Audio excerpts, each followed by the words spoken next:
Sementara itu, saudara, gajah Sumatera liar terancam punah di Aceh. Setidaknya sepanjang tahun 2020 ini saja, Balai Konservasi Sumber Daya Alam atau BKSDA Aceh telah menemukan 2 kasus gajah jantan terperangkap jerat yang diduga dipasang oleh pemburu. Sehingga kaki satwa dilindungi itu mengalami luka yang sangat parah akibat terlilit jerat. Satu ekor gajah jantan yang diperkirakan berumur 6 tahun kembali ditemukan terperangkap jerat di kawasan hutan Simpang Jernih, Kabupaten Aceh Timur. Saat ditemukan kondisi kaki kiri depan gajah itu terluka akibat terlilit tali perangkap.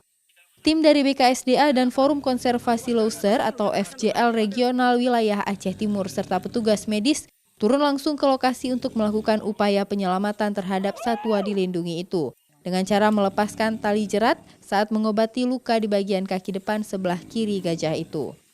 Setelah diobati, gajah jantan yang berumur sekitar 6 tahun tersebut kemudian dilepas liarkan ke hutan karena kondisi kesehatan gajah tersebut dinilai masih sangat bagus. Namun, petugas BKSDA dan Ranger FKL akan tetap memantau terhadap perkembangan gajah yang terjerat itu.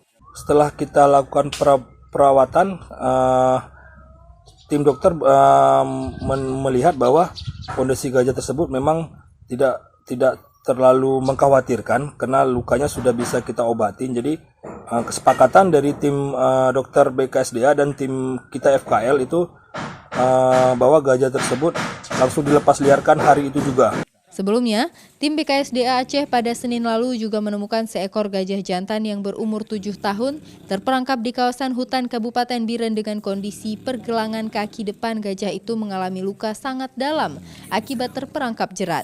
Sehingga gajah tersebut harus mendapatkan perawatan intensif yang sudah dievakuasi ke Pusat Latihan Gajah atau PLG Sare Aceh Besar. Raja Umar, Kompas TV, Biren.